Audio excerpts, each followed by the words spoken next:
arrive at Yokohama at 0930 hours. We will arrive at Yokohama at 0930 hours. Debarkation priority will be in accordance with the debarkation schedule.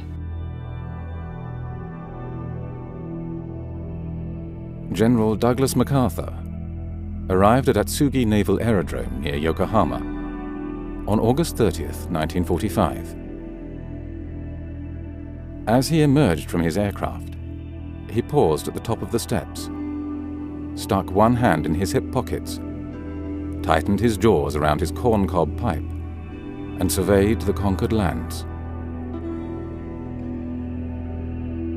This pose was repeated several times from different angles, so that all the press photographers could get a decent shot.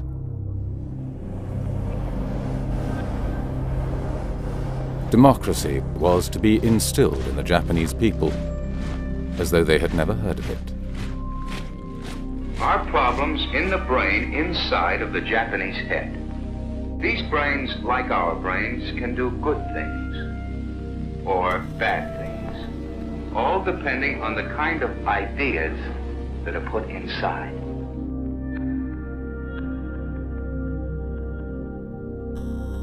Kabuki plays featuring loyal samurai were banned or heavily censored, as were books and films about the bombings of Hiroshima and Nagasaki. Satirical cartoons of MacArthur and mention of occupation censorship were strictly forbidden. The Commission finds you guilty as charged and sentences you to death by hanging. Yamashita himself thanked the Commission for the fairness of his trial. Prime Minister at the time of the war in the Pacific, General Tojo, remarked during his trial, "None of those Japanese would dare act against the Emperor's will." The cross-examination was immediately cut short, and a week later, Tojo dutifully stated that the Emperor had always loved and wanted peace. General Hideki Tojo, who assumed official responsibility for the conduct of the war and did everything possible to exonerate his emperor. MacArthur would later remark to the US Senate that in terms of modern civilization, the Japanese were like a 12-year-old boy.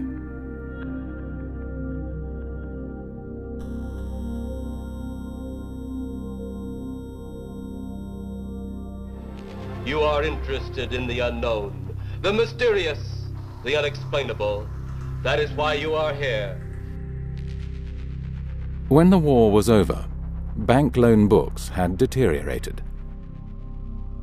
The assets the banks held were mainly war bonds and loans to destroyed industries. As such, the whole banking sector was virtually bankrupt. This problem was easily solved by the Bank of Japan.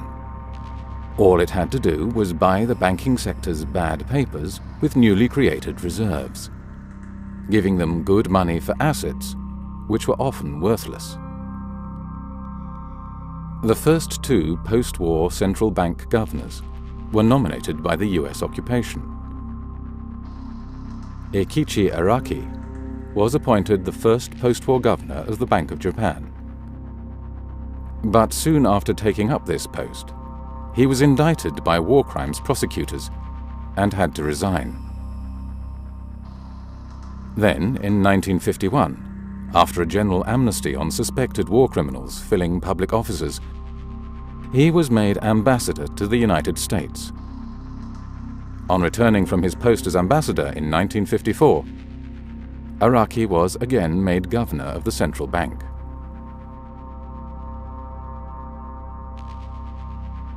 After the 1951 amnesty for war criminals, much of the Japanese wartime bureaucracy was returned to their wartime positions. This included wartime politicians and most Home Ministry bureaucrats who had been in charge of the thought police, a number of which moved to the Education Ministry. Japan is the key to the fate of the Far East. Once again, for the second time in the march of modern history, those words have urgent reality.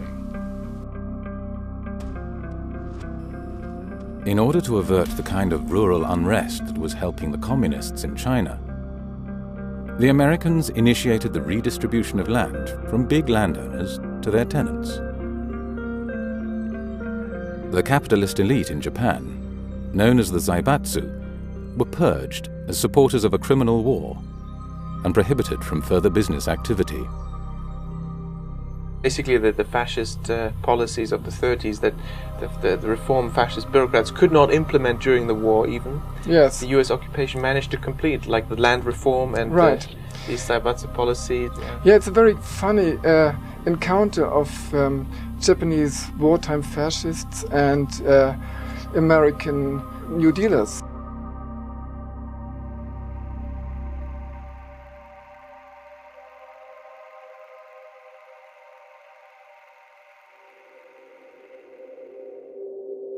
The Diet, home of Japan's Senate and House of Representatives. In Japan, fanatic students and leftist groups rioted for days on end, seeking to block the Mutual Defense Treaty with America. The socialist deputies staged a riot in the Diet itself. The police, in restoring order, also evicted the socialists.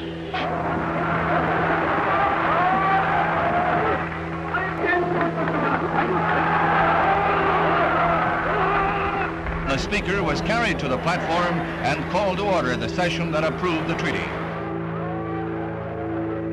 In 1957, the former Class A war crime suspect, Kishi Nobusuke, became Prime Minister of Japan.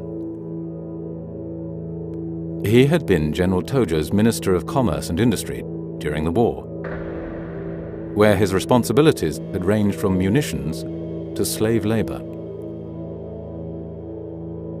While Hitler's war economy minister yes. was in Berlin's Spandau prison, yes. Albert Speer, his Japanese wartime colleague was prime minister right. of yes. the country. Yeah.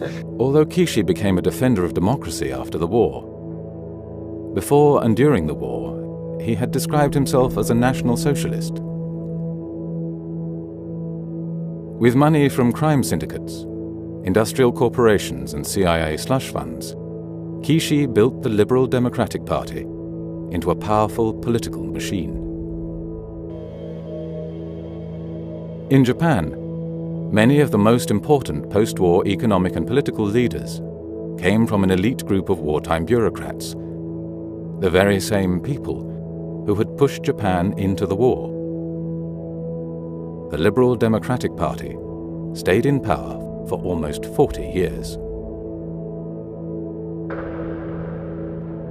Welcome home in Japanese to these American soldiers. After a tour of duty in Korea, they are returning to their base in Japan, where once, a short time before, they were stationed as occupation troops. And how do they return?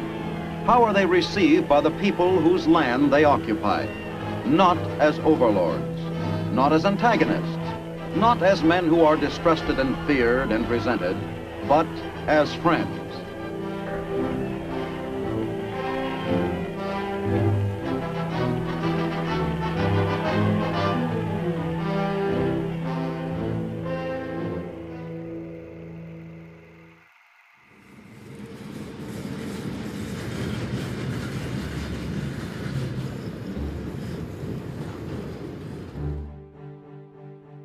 In Tokyo's central Chiyoda ward, the Ministry of Finance had its headquarters.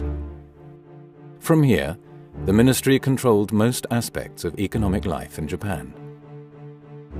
The Ministry of Finance was the most powerful ministry, and the Bank of Japan had to report to the Ministry of Finance. Ministry of Finance officials elicited deep and hushed exclamations of awe and respect. And former ministry bureaucrats obtained influential posts as heads of private and public institutions. But in one area, the ministry did not have actual control, and that was the quantity of credit creation and its allocation, which was decided by the Japanese central bank, the Bank of Japan. They told the Ministry of Finance and the public and the journalists, we run monetary policy through interest rates.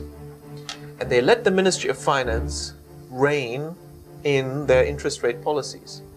But the rule was done through not interest rates, which is the price of money, it was done through the quantity of money.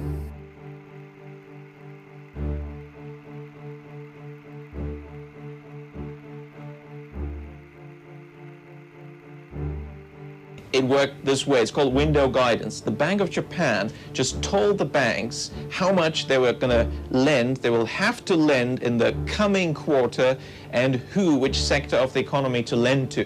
It's credit allocation, credit control. The Bank of Japan gave quarterly instructions to individual banks on the value of loans and which industrial sectors they should be allocated to. All loans were broken down in sectors and subsectors, and large-scale borrowers had to be listed by name. The Bank of Japan could decide which projects should be encouraged and which should be discouraged, by dictating to whom and for what banks could issue loans. This was the war economy system, adapted to the production of consumer goods. The 95 million people of Japan now enjoy a national income second only to the United States and the more prosperous nations of Western Europe. It's not a good system for capitalists, shareholders, but for the population, it created a lot of wealth, very even income and wealth distribution, very high growth, and very rapidly raised quality of life and standards of living. In 1959 alone, the economy expanded by 17%. But a result of the war economy system was that entire industrial sectors would compete not for profit, but for market share. Companies would fight until bankruptcy to gain market share. This phenomenon was soon recognized and called excess competition. The solution was the creation of explicit or implicit cartels. In the banking sector, window guidance acted as the cartel control mechanism, because the Bank of Japan could dictate the number and value of loans that banks issued. As a result, bank rankings never changed during the post-war era, except after mergers. According to one banker, if it were not for window guidance, we would compete until harakiri.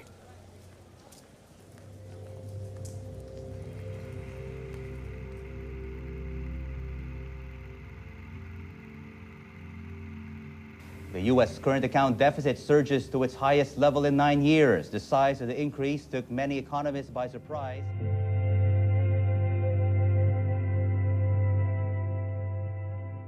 While cartels controlled competition within Japan, there were no such limits when it came to international markets. Japanese corporations soon became dominant in many markets in the world.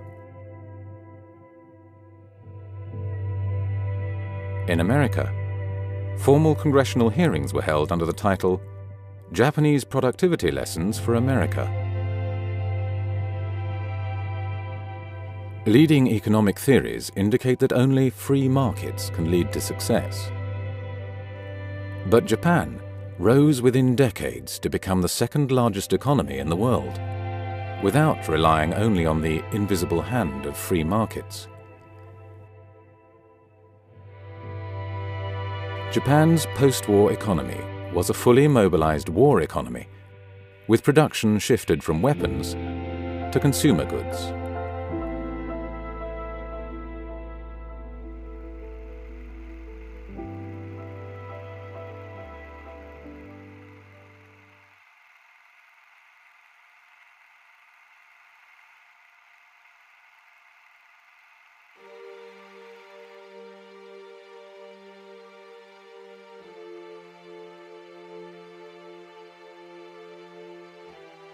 Since the Bank of Japan presented itself as a champion of free markets, window guidance was an embarrassment. Official publications either failed to mention it or downplayed its role by calling the credit controls voluntary.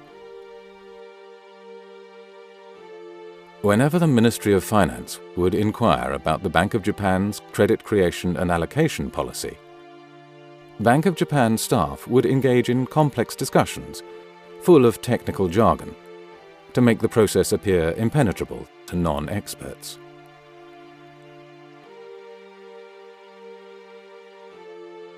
In November 1965, the first batch of Japanese government bonds came onto the market. From now on, when politicians wanted to spend more, they would no longer put pressure on the Bank of Japan, but instead exert it on the Ministry of Finance. So the ministry would ultimately preside over an ever-increasing national debt mountain.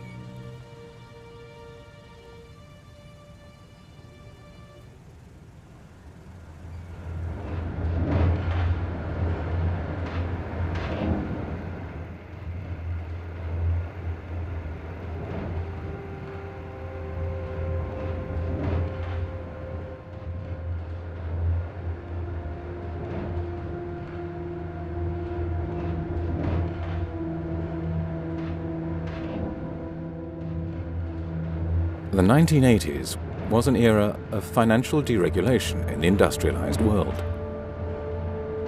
Most industrialized countries lifted their restrictions on the movement of capital. In Japan, Tadashi Sasaki, a former governor of the Bank of Japan, called for a 5-year plan for the transformation and liberalization of the Japanese economy. Then, in 1986, the Advisory Group on Economic Restructuring, headed by the former Bank of Japan governor, Haruo Maekawa, proposed a 10-year economic reform plan designed to make the living standards of Japanese more comparable to those enjoyed in the West. The proposal stated that the time has now come for Japan to make a historical transformation in its traditional policies on economic management and the nation's lifestyle. There can be no further development for Japan without this transformation.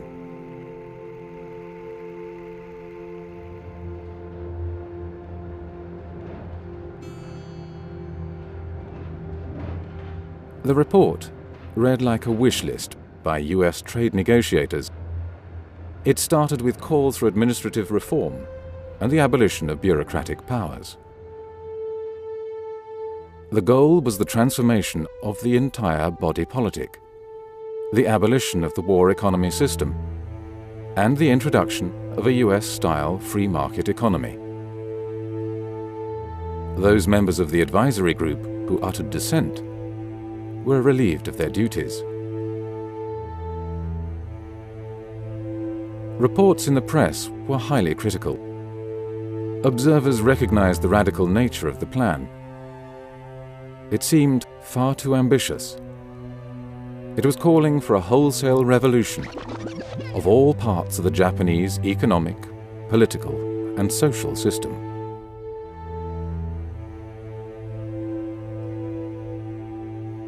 Although the report was clear about what was wanted, it was embarrassingly silent about how these goals would be achieved. The only clue hidden in the report was, in the implementation of these recommendations, fiscal and monetary policy have a significant part to play. The Bank of Japan has always been on the record arguing that this typical Japanese system that we're so familiar with should be scrapped. It just should be entirely scrapped, and US-style capitalism should be introduced. Now, whether you agree with that or not is an entirely separate question, but the Bank of Japan certainly thinks it should be scrapped. And now the next question is, how do you do that? Well, the Ministry of Finance has been legally in control for most of the post-war era. We've got entrenched bureaucratic structures, politicians, and all these cartels and so on. That was the old system. Well, history teaches the system changes only fundamentally if there's a crisis. The Commission proposed that monetary policy should be used to promote a historic crisis, sufficiently large to overcome the vested interests of the Ministry of Finance, politicians, and corporate Japan. Every system has groups that benefit from it, and hence have no desire to change it. There is probably no country in the world that has changed its economic, social, and political system in a significant way without a crisis. It is the crisis that convinces citizens and interest groups of the need for change. Well, and how can you achieve this? Well, you need a crisis. And the best way to create it is to have a bubble, because that's how nobody stops you.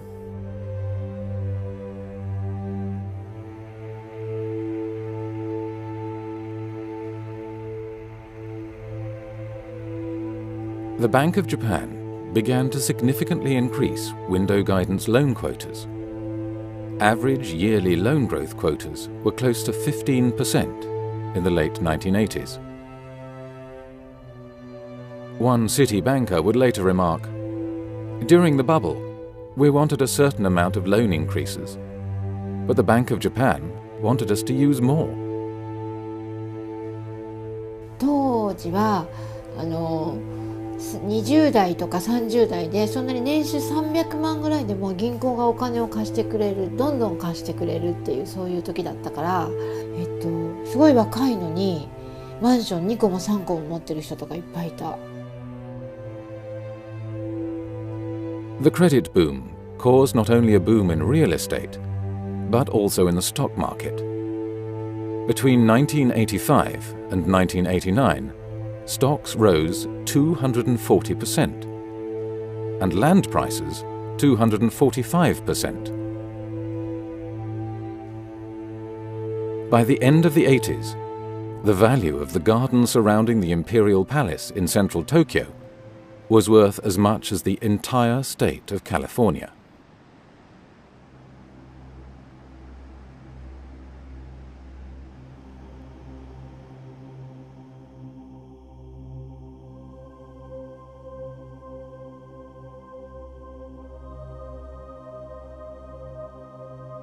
Although Japan is only 1/26 the size of the United States, its land was valued at 4 times that of the United States.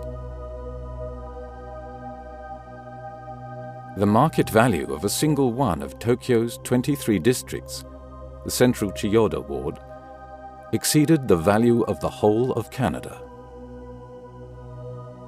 Economists who are trained to believe in market outcomes tried to justify the high land prices. Some thought land scarcity was the reason.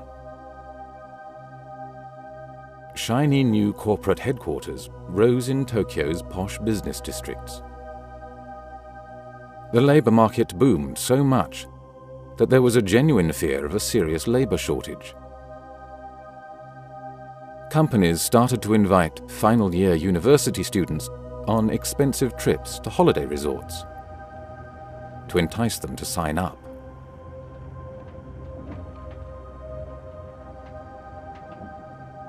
The politicians loved it. The Minister of Finance loved it. We had a boom, tax revenues going up. The companies loved it. Everything was wonderful in the bubble era. 毎日が本当にお祭りだった気がする。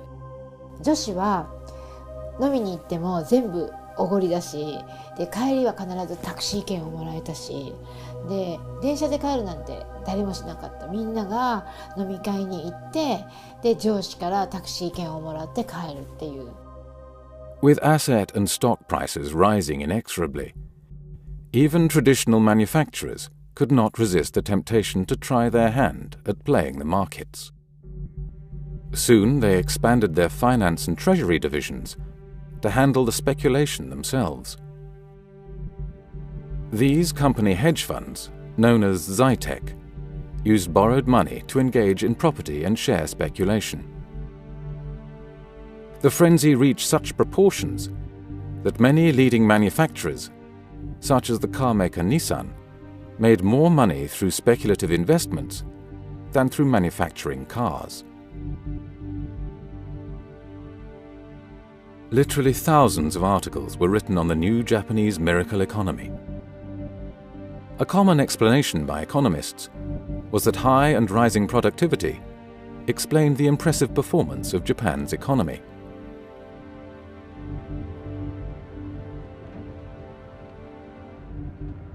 Books on Japanese management techniques became international bestsellers. Western businessmen read 17th century tracts on samurai strategies.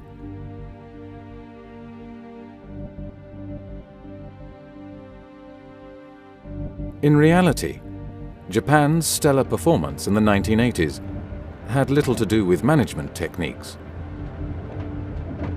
Instead of being used to limit and direct credit, window guidance was used to create a giant bubble.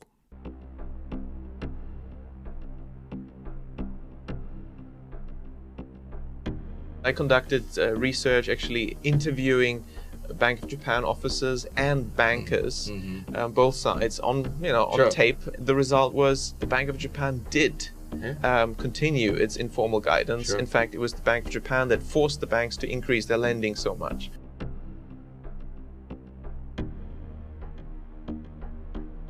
The Bank of Japan knew that the only way for banks to fulfill their loan quotas was for them to expand non-productive lending. In the words of one banker, if there is no demand for credit from low-risk borrowers, and we want to use up the quota, the risk gets worse. Another banker is quoted as saying that a side effect of the window guidance rule of loan increases was that the banks increased lending even when there was no loan demand.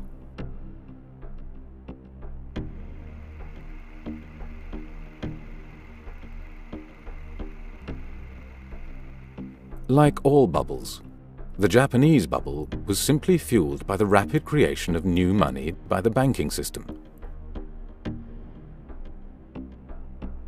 Between 1986 and 1989, Toshihiko Fukui was the head of the banking department at the Bank of Japan. This was the department that was responsible for the window guidance quotas. When Fukui was asked by a journalist, "Borrowing is expanding fast. Don't you have any intention of closing the tap on bank loans?" He replied, "Because the consistent policy of monetary easing continues, quantity control of bank loans would imply a self-contradiction. Therefore, we do not intend to implement quantitative tightening."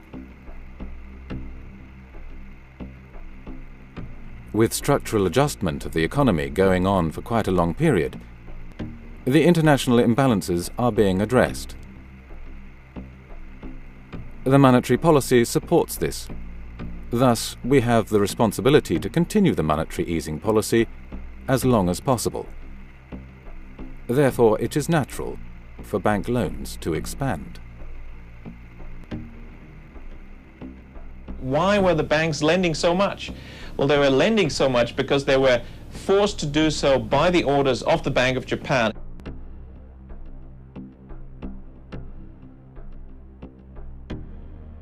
Normally, banks choose clients from among a large number of loan applicants. turning down a significant percentage. But from 1987 onwards, the tables had turned. It was the bankers who were aggressively pursuing potential customers.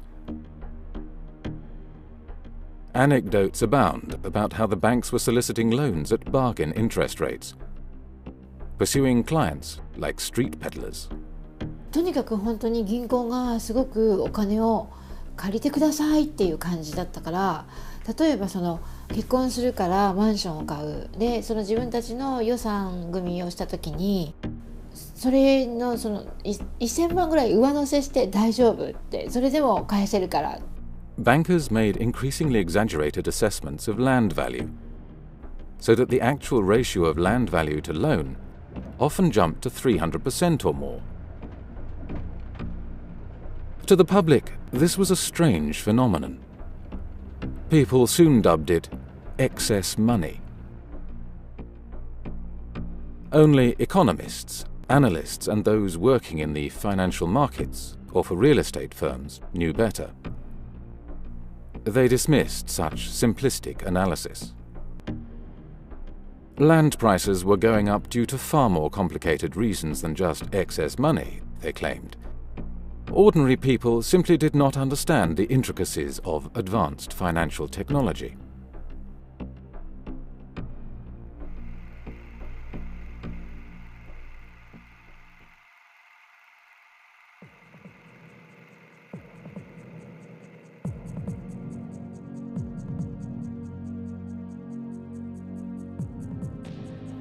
When a country creates too much money, some of that money spills out abroad in the form of investments.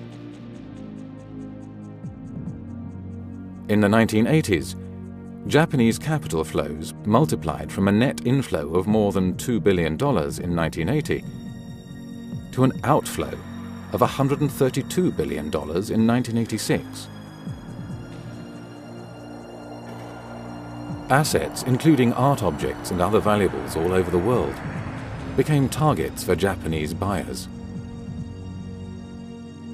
There were high-profile purchases, such as the Rockefeller Center, Columbia Pictures, and Pebble Beach Golf Course.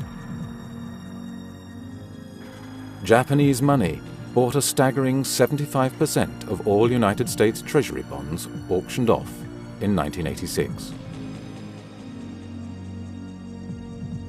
But it is not easy for a country to just print money and then go on a shopping spree around the world. Japan was able to do this because the markets did not devalue its currency. The value of individual currencies is set by currency dealers. If the traditional indicators that the currency dealers watch do not pick up the excess money creation in the country concerned, then creating large amounts of money and trying to exchange it for foreign currency can work.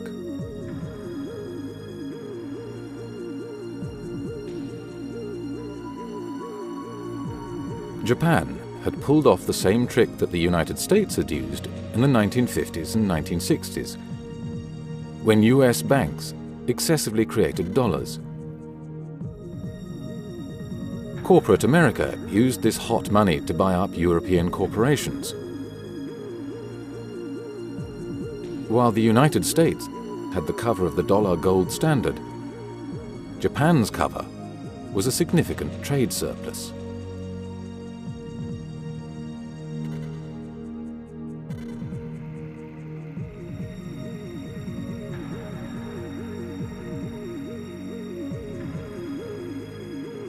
An early warning indicator of the build-up of systemic risk in the banking system is a ratio of loans for non-GDP based transactions to total loans.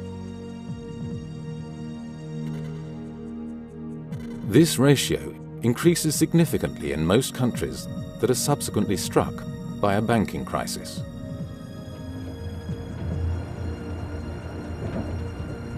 It was this same process that fueled the mortgage lending and house price booms in the United States and the United Kingdom in the 1980s and the 2000s. The same process also created the golden 20s, In the 1920s, United States banks lent with stocks as collateral. The principle remains the same. As each bank took the stock price as a given, it created new money. With more money in the stock market, stock prices had to rise. Each bank thought it was safe accepting a certain percentage of the value of the stock as collateral, but the actions of all banks together drove up the overall market. In Japan, total private sector land wealth rose from 14.2 trillion yen in 1969 to 2,000 trillion yen in 1989.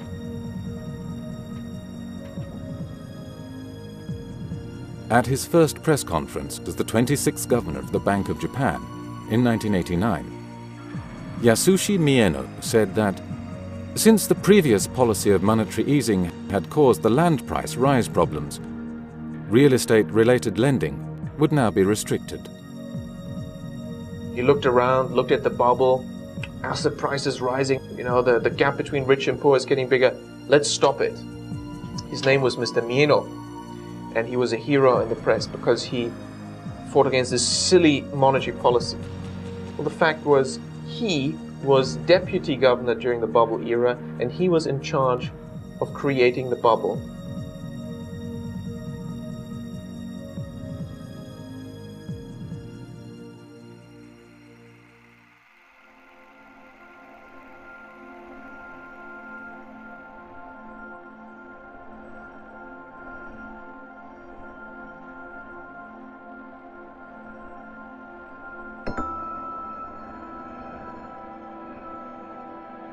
All of a sudden, land and asset prices stopped rising.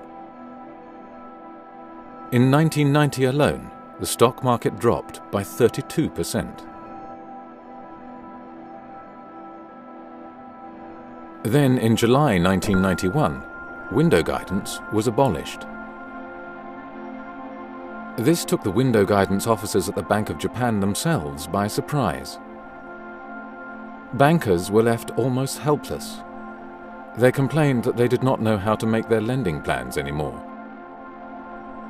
In the past, when a certain branch had said they would like to lend more, they would respond that the window guidance quota had been used up. Now they couldn't do that anymore. As banks began to realize that the majority of the 99 trillion yen in bubble loans were likely to turn sour, they became so fearful that they not only stopped lending to speculators, but also restricted loans to everyone else. Well, it's a bleak Christmas ahead for Japan. The stock market on Monday sinking to its lowest close in over 2 years. Last week's collapse of one of Japan's biggest food traders was the 9th time this year that a listed company went under. More than 5 million Japanese lost their jobs and did not find employment elsewhere.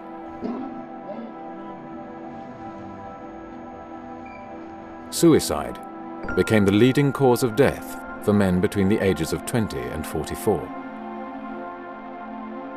毎日って言っても過言ではないぐらい首吊りしたりとかいなくなっちゃったりとか、そういう記事は、新聞紙面には流れましたね。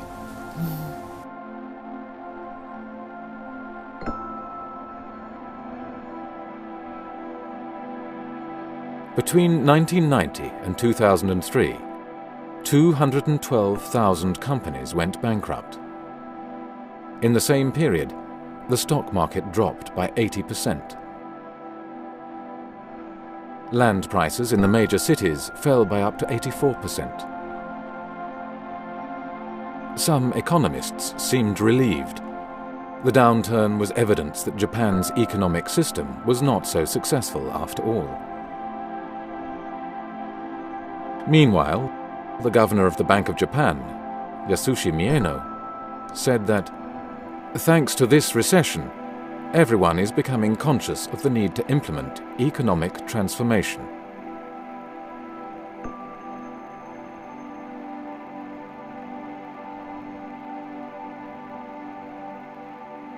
The Ministry of Finance, believing that interest rates were the main policy tool, put pressure on the Bank of Japan to lower interest rates, until the official rate reached 0.1%. Most economists predicted an economic recovery.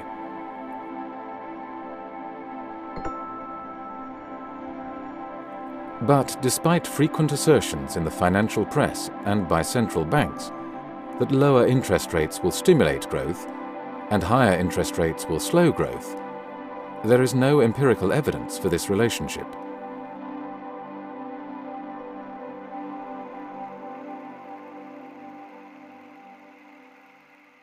Japanese and American businessmen are meeting here with a plea from Japan's companies for a lower yen. Only 6% of Japanese exporters can make profits with the dollar at less than 100 yen. On average, they need the American currency to rise above 117 yen to break even. The Ministry of Finance asked the Bank of Japan to sell large amounts of yen and buy US dollars, so that the exchange rate of the yen would fall and exports would pick up. We all know that two of them, the Ministry of Finance, MOF in Japan, and the Bank of Japan, they just don't get along well. And what has been happening also, again, this month, is that the Bank of Japan has been sterilizing its own intervention. Well, to be precise, the intervention ordered by the Ministry of Finance. The Ministry of Finance tells the Bank of Japan to go out and buy, well, we had a figure roughly 20 billion worth of US treasuries. But the Bank of Japan is sterilizing this, which means it is basically taking the money from the economy to fund this purchase. Most researchers agree sterilized forex intervention doesn't work. The BOJ is again sterilizing. That's why it doesn't work. That's why the yen has remained strong. A central bank can withdraw money from the economy by selling its assets, just as it can inject money into the economy by buying assets. When central banks buy and sell assets, they increase or decrease the amount of money circulating in the economy. Officials at the Bank of Japan ignored this, and instead claimed that this structural transformation or reform may produce deflationary forces in the short run, but will generate a much more efficient economy after a while.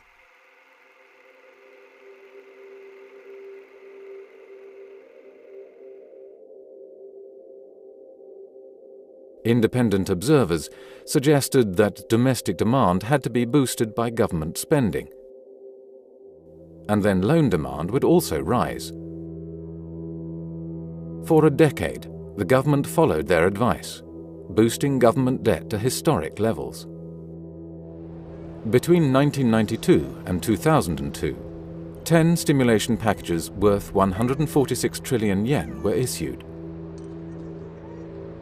Mr. Richard Werner is chief economist at Jardine Fleming Securities in Tokyo. He joins us now to share his views on where the Japanese economy is heading. Mr. Werner, good evening to you. Thank you for joining us. The government was spending with the right hand, putting money into the economy, but the fundraising was done through the bond market, and therefore it took the same money out of the economy with the left hand. There was no increase in total purchasing power, and that's why the government spending couldn't have an impact. By 2011, Japan's government debt would reach 230% of GDP, the highest in the world.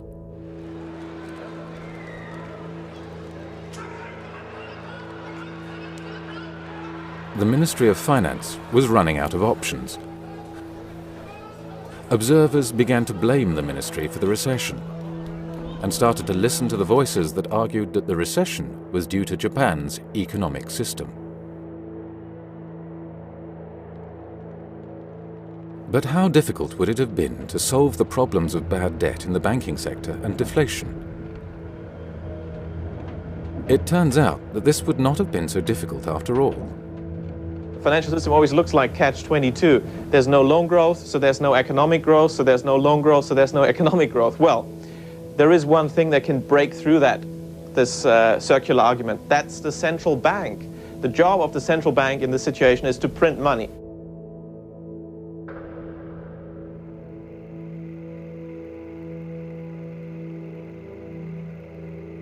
What we need now is more radical measures, and there are some painful ones, but there are also painless ones. The central bank could, for example, just buy all bad debts. At face value, Japan would have the strongest banks in the world.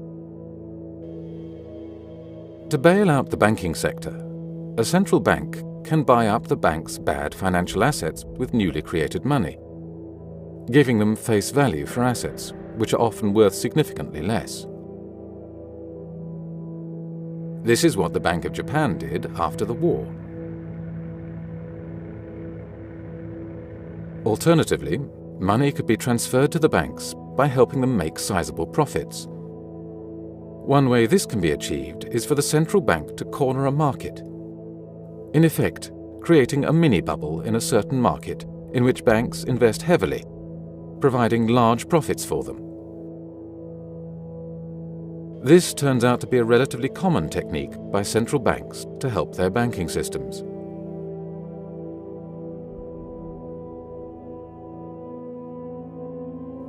Other proposals include measures to introduce zero-risk borrowers to banks, or introducing accounting changes that help their balance sheets.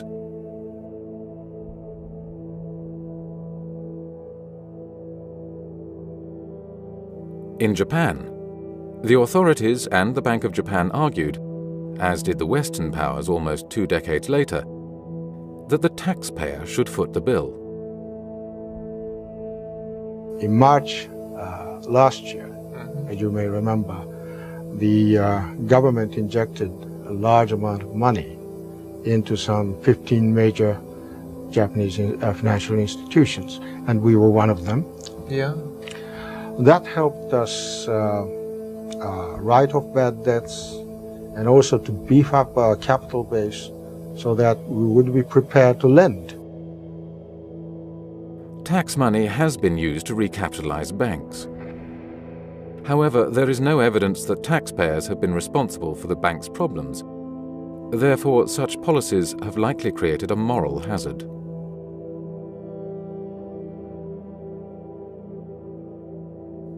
The money supply is determined by the net increase in money creation by banks and the central bank. If moral hazard dictates that the banking sector should not be bailed out, deflation and recession can still be avoided by the central bank. To do this, the central bank can increase the money supply.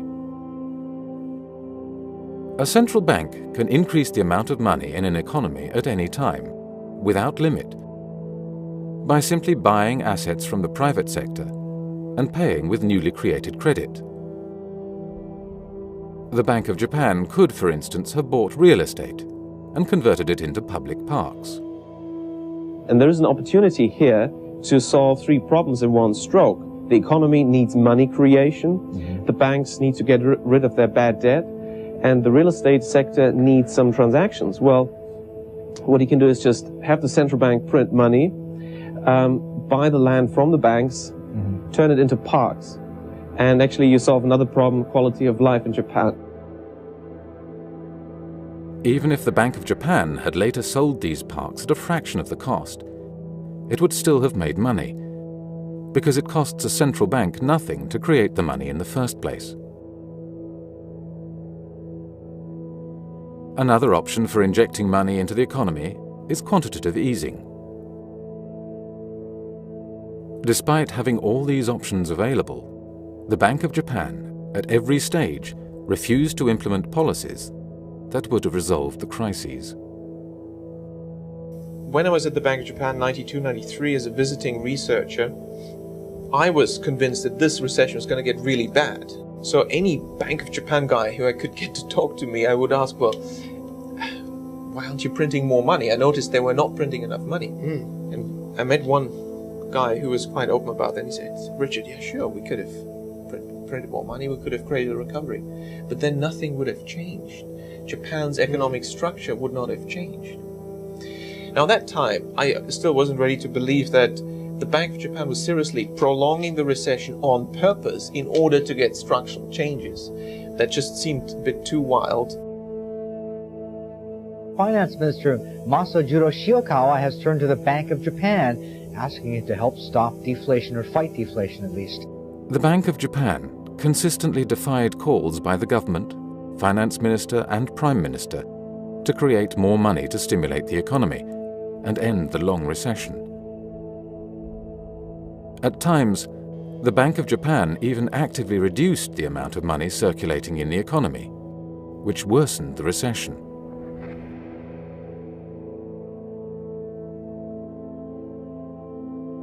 The Bank of Japan's arguments always came to the same conclusion, namely that the blame lay with Japan's economic structure.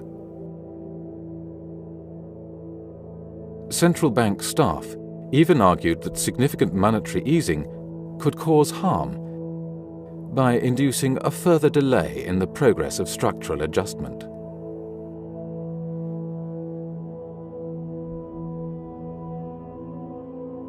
The early post-war Japanese leaders knew that they were running a war economy, but they chose not to talk for political reasons.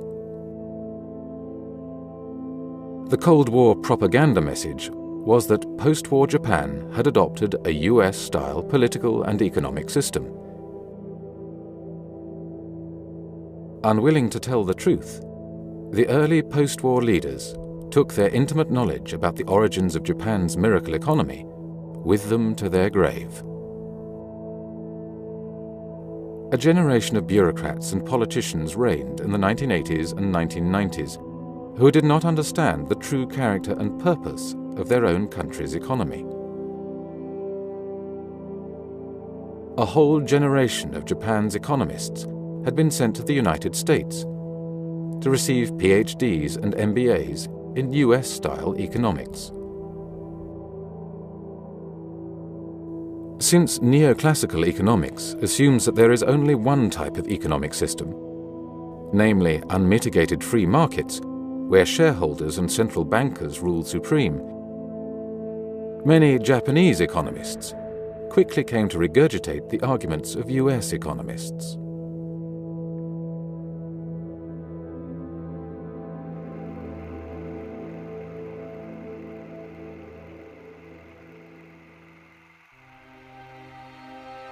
The US and Japan closed 2 days of insurance talks on Tuesday. Primary sector deregulation is needed to overcome the entrenched interests of large insurance companies, life and non-life, and the Ministry of Finance bureaucracy. They need to reach an agreement before December the 15th. After that date, the US has threatened to impose trade sanctions. Well, a key move analysts are expecting, the securitization of real estate. Well, will the package be enough? Well, for more, we are talking to Richard Werner. To have meaningful securitization, we need deregulation, and that's already the answer to your question. To get deregulation, you have to reduce the power of the Ministry of Finance, and obviously the Ministry was resisting that. In the 1980s, persons who could introduce themselves with a business card from the renowned Finance Ministry elicited deep and hushed exclamations of awe and respect. But by the mid-1990s, attitudes had changed. There now seemed little doubt to most observers that the Ministry of Finance had caused the recession. Frequent demonstrations were held outside the ministry's doors by citizens disgusted by the bureaucrats' actions. In early 1998, public prosecutors for the first time raided the most powerful of Japan's ministries. Both banks and their regulators were heavily criticized for their actions. Scandals highlighted some of the informal links that existed between Ministry of Finance officials and bankers. Many bank staff and even some ministry officials were arrested and imprisoned, and several committed suicide.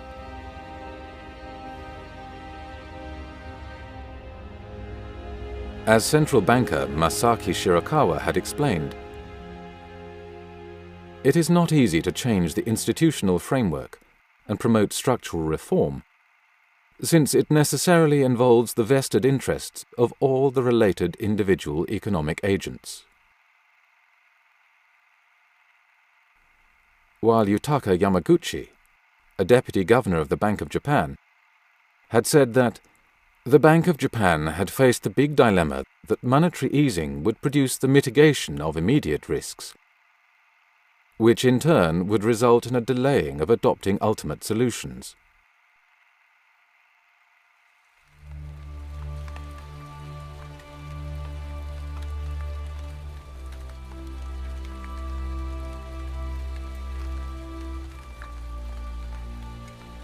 From the mid-1990s onwards, the government began to dismantle much of the power structure of the Ministry of Finance. The Bank of Japan, on the other hand, saw its influence grow significantly. You have written just recently, there's no doubt in your mind, the central bank, the Bank of Japan, will be cut loose from the Ministry of Finance and become pretty much independent, putting it on a footing with other central banks. Briefly, why are you so sure? Basically, the Ministry of Finance, which had been controlling, legally at least, the Bank of Japan, I mean that's what the law says, has lost all credibility. The Ministry of Finance is being blamed for the creation of the bubble, for the long recession, and for many other problems we had recently in Japan. Whereas the Bank of Japan has been out of the spotlight of public criticism, and it's using that now to say, well, the MOF has been bad, we need independence now. Richard, thanks very much. I have been speaking to Richard Werner, Chief Economist at Jardine Fleming Securities in Tokyo. Soon after his retirement from the position of Governor of the Bank of Japan in 1994, Mieno embarked on a campaign, giving speeches to various associations and interest groups. He lobbied for a change in the Bank of Japan law. His line of argument was to subtly suggest that the Ministry of Finance had pushed the Bank of Japan into the wrong policies. To avoid such problems in the future, the Bank of Japan needed to be given full legal independence. According to Mieno, making central banks independent reflected the human wisdom that had been nurtured by history. In 1998, monetary policy was put into the hands of the newly independent Bank of Japan. So you're saying that politicians as well as economists should be putting more pressure towards the Bank of Japan in order to create more money, but a lot of critics are going to say that that is intervening into the central bank's independence. What do you make of that? I think that's exactly right. That is intervening in the central bank's independence, and that's exactly what we need.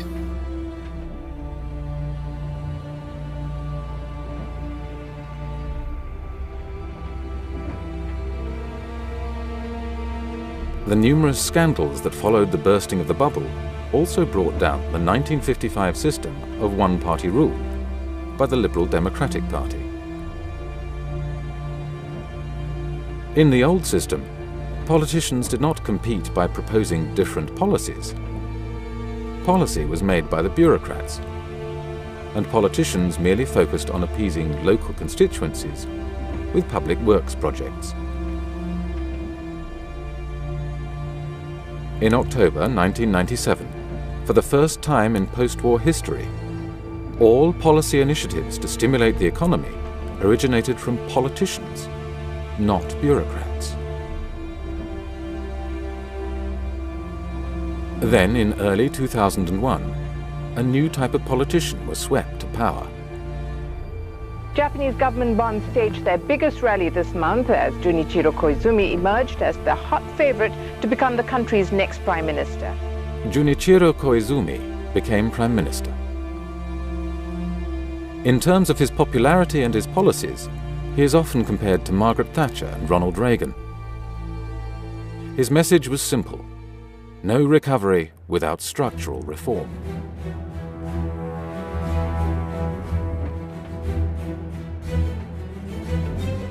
At the Geneva summit in July 2001, he said, "Some say recovery comes first, without reforms.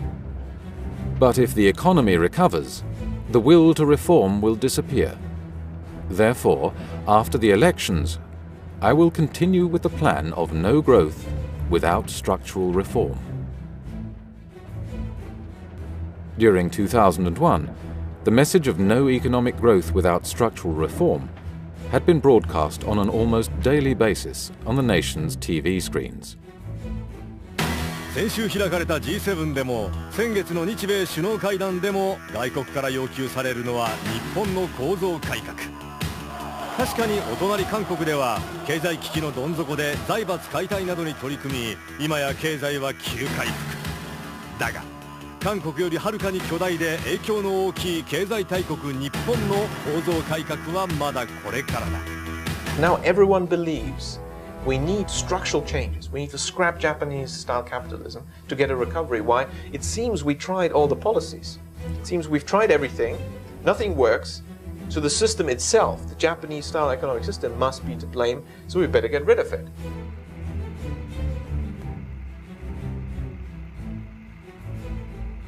Japan was shifting its economic system to a US-style market economy. And that also meant that the center of the economy was being moved from banks to stock markets. To entice depositors to pull their money out of banks and into the risky stock market, reformers withdrew the guarantee on all bank deposits, while creating tax incentives for stock investments. As US-style shareholder capitalism spread, unemployment rose significantly. Income and wealth disparities rose, as did suicides and incidents of violent crime. Then, in 2002, the Bank of Japan strengthened its efforts to worsen bank balance sheets and force banks to foreclose on their borrowers. Until then, Hakuo Yanagasawa, Minister for Financial Services, had resisted the Bank of Japan-inspired proposal to inject tax money into banks, effectively nationalizing them, taking over their management, and using this power to call in loans from companies, thus triggering many bankruptcies of large firms.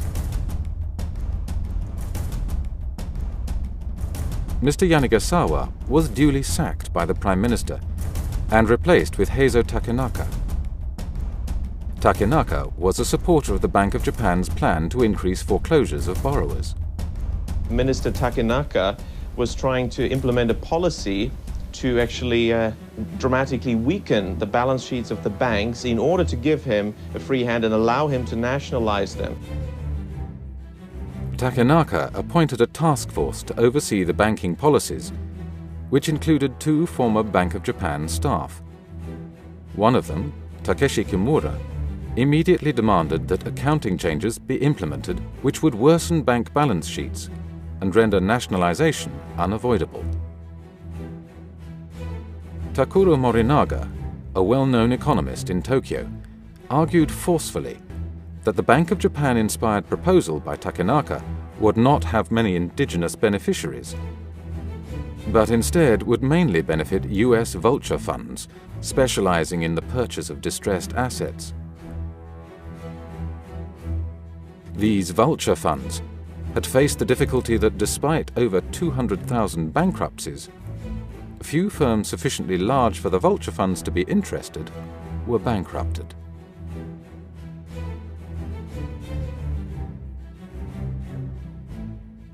When Kimura's and Fukui's support for the bankruptcy plan was voiced, the former operated a private company that advised on the securitization of distressed assets, and the latter was an advisor of the Wall Street investment firm Goldman Sachs, one of the largest operators of vulture funds in the world. Mr. Fukui, also his mentor, Mr. Mieno, and his mentor, Mr. Maekawa, and you've guessed it, these are some of the princes of the yen that the book is all about. They have said on the record in the 80s and also throughout the 90s, what is the goal of monetary policy? It is to change the economic structure. Now, how do you do that? Well, you need a crisis, and that's really what they've done. They've created a crisis to change the economic structure. Richard, we're just out of time. I have to cut you off. Thank you so much, and we apologize. 一度ですね、要はどれぐらい貸出額を増やすかということを各銀行が割り当てられたわけですね。で、窓口指導については、例えば A 銀行がいくら、B 銀行がいくらということで、これはもう明らかに命令といいましょうか、お宅の銀行はこれだけ増やせとというふうなことを言われるわけですね。バブルの原因は窓口指導なんですね。で、窓口指導は日銀が独立的に決めたものなんですね。The department responsible for the window guidance quotas at the Bank of Japan was called the Banking Department. And who was in charge of this? The man at the head of this banking department inside the Bank of Japan during the bubble from 86 to 89 was Toshihiko Fukui. Mr. Fukui, the current governor of the Bank of Japan, he's the man who created the bubble. When Fukui had become governor of the Bank of Japan, he would say, "While destroying the high-growth model, I am building a model that suits the new era." They have succeeded on all counts. If you look at the list of their goals, and it was more than a wish list, it was more or less a plan that they mapped out. They wanted to achieve. They've reached all those goals. Destroy the Ministry of Finance, break it up, get an independent financial supervisory agency, reach independence for the Bank of Japan itself by changing the Bank of Japan law, and engineer deep structural changes in the economy. By shifting from manufacturing to services, opening up, deregulating, liberalizing, privatizing, the whole lot. In the 1920s, Japan's economy in many ways resembled today's US economy. With fierce competition, aggressive hiring and firing, takeover battles between large corporations, few bureaucratic controls, strong shareholders that demanded high dividends, and corporate funding from the markets, not banks. Yet throughout the post-war era, Japan's economy had been the opposite. Highly regulated, with cartels limiting competition, bank financing and cross-shareholdings reducing shareholder power, no takeovers, and a frozen labour market with lifetime employment and seniority pay. It was claimed that to end the recession and improve performance, Japan must shift from welfare capitalism back to shareholder capitalism. Yet it remains unclear why a country that had run a consistent and significant balance of trade surplus would need to change its economic system to become more competitive.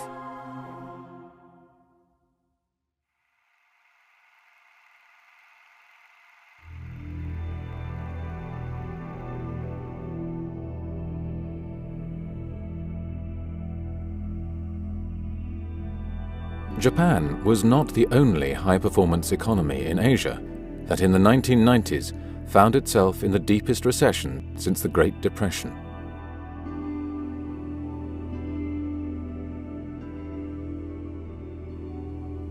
In 1997, the currencies of the Southeast Asian tiger economies could not maintain a fixed exchange rate with the US dollar. They collapsed by between 60 and 80% within a year. The causes for this crash went as far back as 1993. In that year, the Asian tiger economies, South Korea, Thailand and Indonesia, implemented a policy of aggressive deregulation of the capital account and the establishment of international banking facilities, which enabled the corporate and banking sectors to borrow liberally from abroad. The first time in the post-war era that borrowers could do so.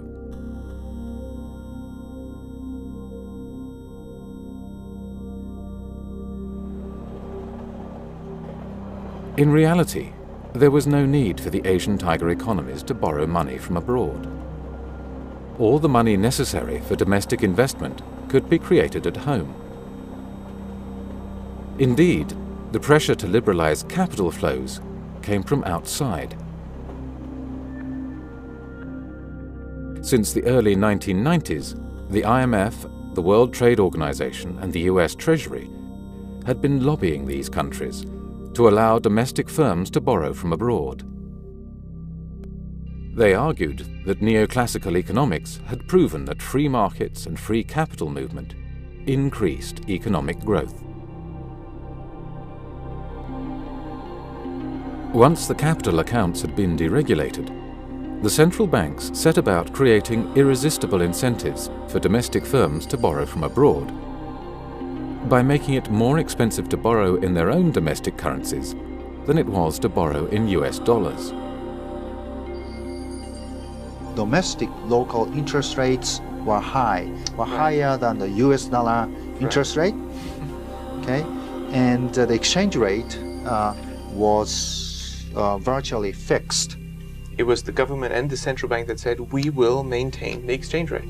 That's right. That's right. Central banks of Thailand and other East Asian countries resisted exchange rate adjustment, and they tried to send a signal that they would protect the exchange rate. The central banks emphasized in their public statements that they would maintain fixed exchange rates with the US dollar, so that borrowers did not have to worry about paying back more in their domestic currencies than they had originally borrowed. When I went to Thailand, I was actually on an ADB mission as an outside consultant. I went straight to the Bank of Thailand and asked them, were there any informal credit guidance schemes? And they were surprised that I asked this question, because of my study of Japan, I thought perhaps there's something similar. And they told me it was a young staff who perhaps wasn't aware of the politics involved. He said, yeah, we have this credit planning scheme. Banks were ordered to increase lending, but they were faced with less loan demand from the productive sectors of the economy, because these firms had been given incentives to borrow from abroad instead. They therefore had to resort to increasing their lending to higher-risk borrowers.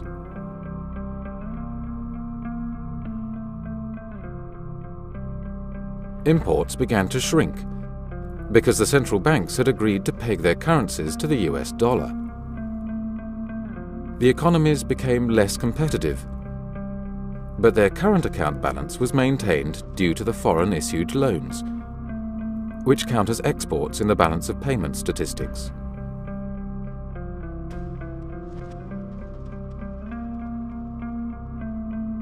When speculators began to sell the Thai baht, the Korean won, and the Indonesian rupee, the respective central banks responded with futile attempts to maintain the peg until they had squandered virtually all of their foreign exchange reserves. This gave foreign lenders ample opportunity to withdraw their money at the overvalued exchange rates. The central banks knew that if the countries ran out of foreign exchange reserves, they would have to call in the IMF to avoid default.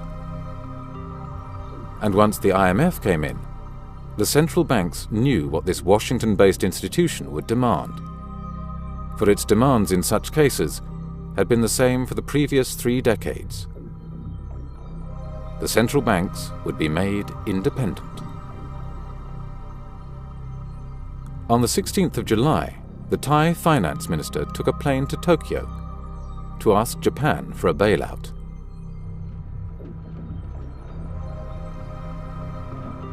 At the time, Japan had $213 billion in foreign exchange reserves, more than the total resources of the IMF.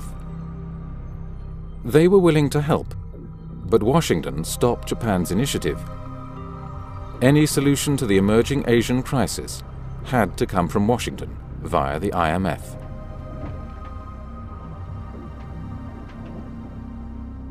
After 2 months of speculative attacks, the Thai government floated the baht.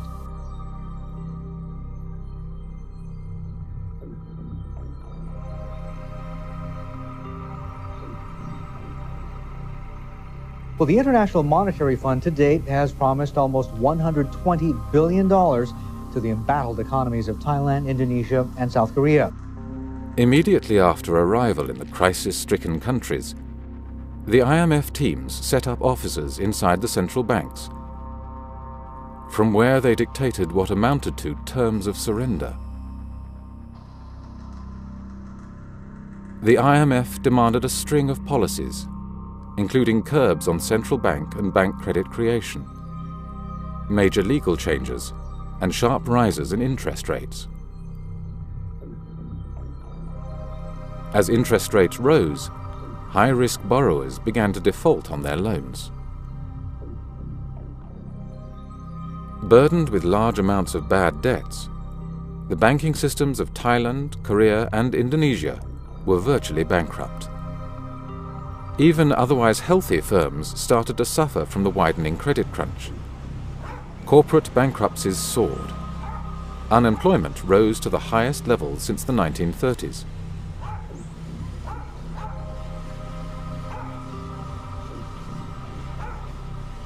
The role of the fund in coming to the rescue of ailing nations has been fiercely debated.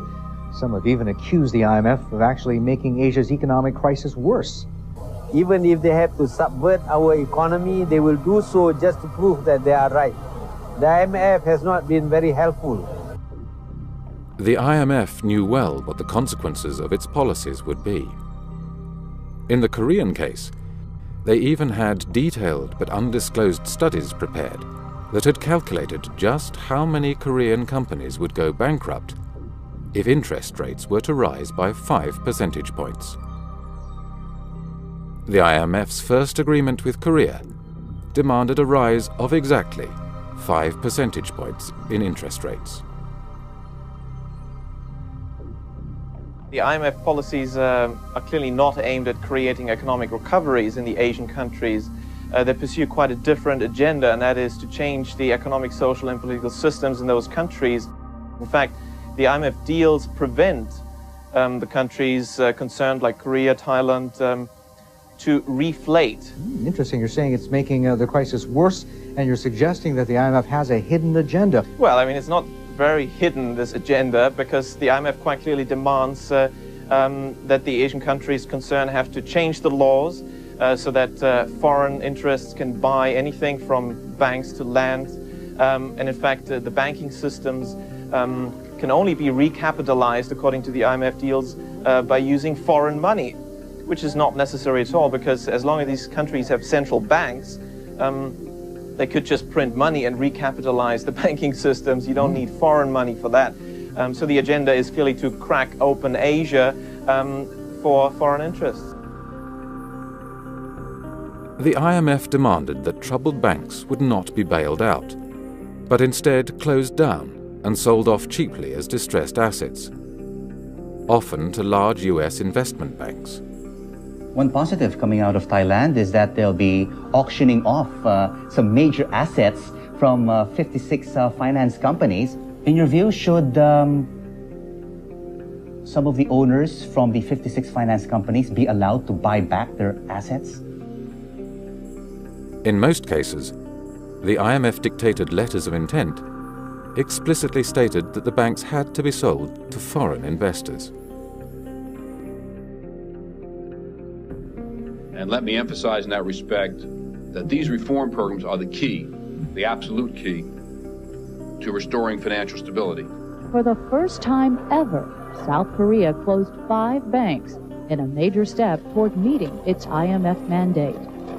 The number of commercial banks has declined, has been reduced as a result of closures, mergers, and acquisitions, and the foreign strategic investors are now in, which is a remarkable change.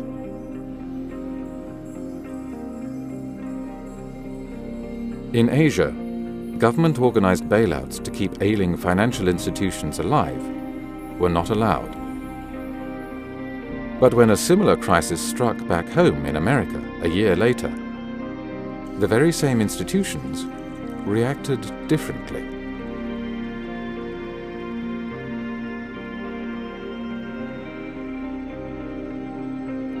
The Connecticut-based hedge fund, Long-Term Capital Management, which accepted as clients only high-net-worth individual investors and institutions, had leveraged its $5 billion in client capital by more than 25 times, borrowing more than $100 billion from the world's banks. When its losses threatened to undermine the banks that had lent to it, with the possibility of a systemic banking crisis that would endanger the US financial system and economy, the Federal Reserve organized a cartel-like bailout by leaning on Wall Street and international banks to contribute funds so that it could avoid default. Yeah, I mean, you're right. The views from Washington and New York seemed certainly quite flexible, because soon after they told all the Asian countries no bailouts for financial institutions, when then long-term capital management, a hedge fund in New York, almost went bust, suddenly a bailout was organized, just contradicting what they'd said to the Asian countries. But they say that there are no public money used for LTCM. But the meeting was held famously inside the Federal Reserve, right? Why would the United States make demands on foreign nations in the name of the free market when it has no intention of enforcing the same rules within its own borders? The examples of the Japanese and Asian crises illustrate how crises can be engineered to facilitate the redistribution of economic ownership and to implement legal, structural, and political change. Today, similar events are at work in the Eurozone area.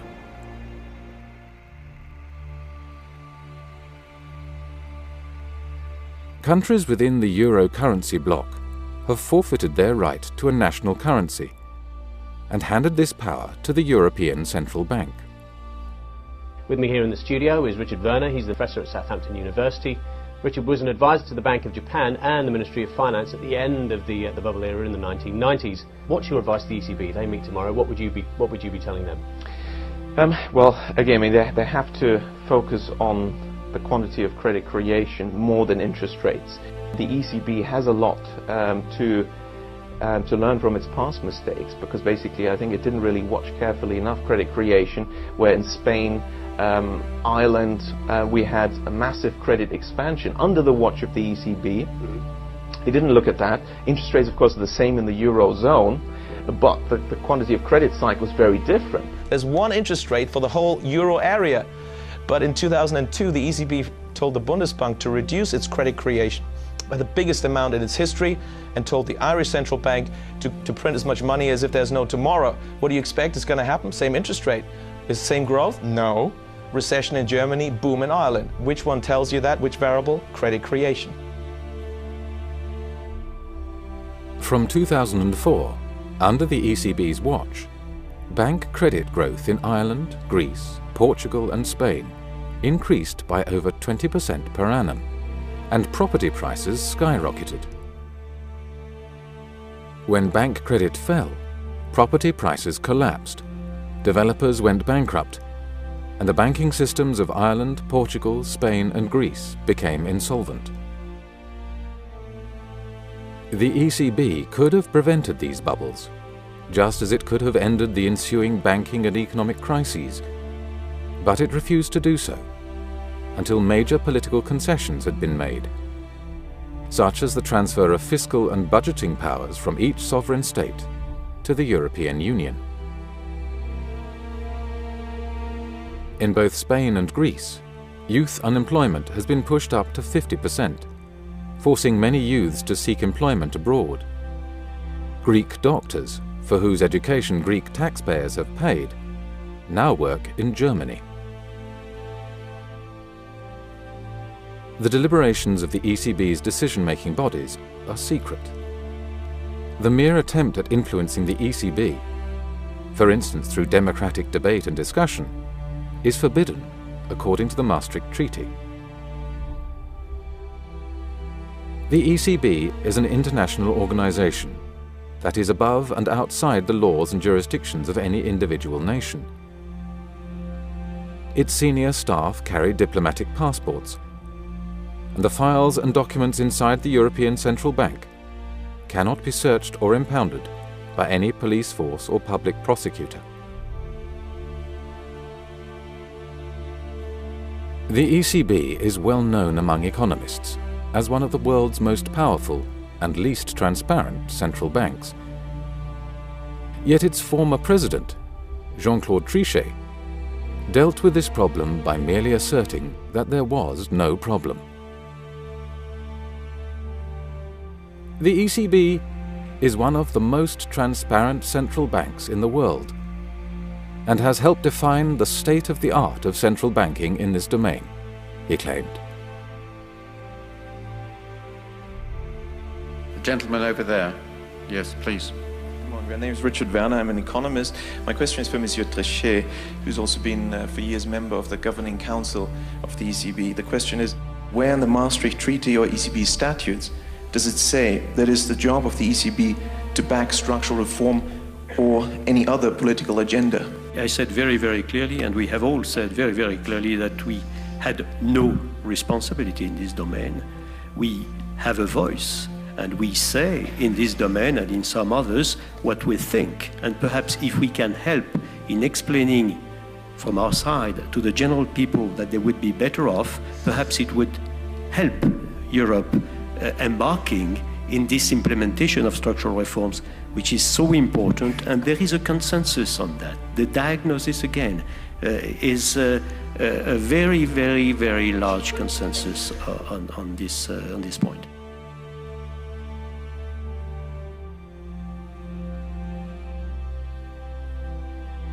The European Commission, an unelected group whose aim is to build a United States of Europe with all the trappings of a unified state, has an interest in weakening individual governments and the influence of the democratic parliaments of Europe. It turns out that the evidence for central bank independence that was relied upon in the Maastricht Treaty derived from a single study that was commissioned by none other than the European Commission itself.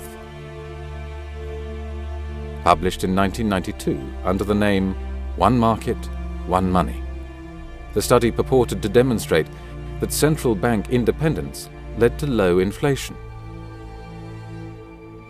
James Forder, an Oxford academic, has since demonstrated that this study was manipulated to obtain the desired result. The story we're being told by the central banks just does not add up, and there is evidence that central banks work differently from what they would like us believe as to how they work. The world over, central banks hold significant yet little understood powers. Often independent, unaccountable and obscure, central banks operate in the shadows, yet their actions affect us all.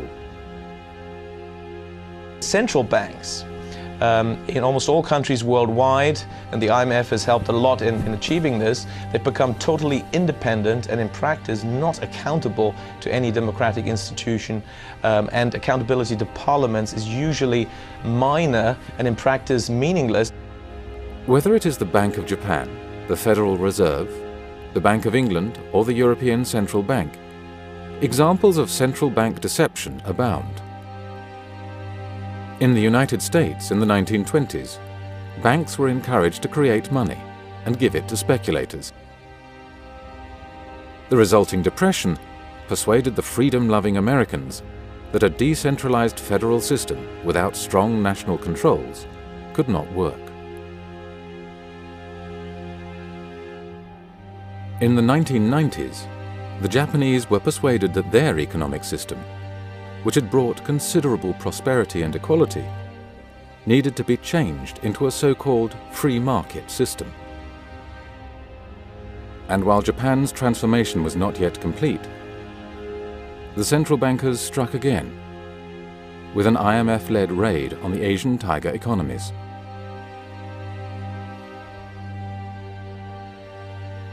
The present European debt crisis is yet another example of central bank deception. To create a public consensus for the need for structural reform, by purposefully creating a recession and then needlessly prolonging it, must constitute an abuse of power. Do citizens really want to be manipulated in such a costly and dishonest manner?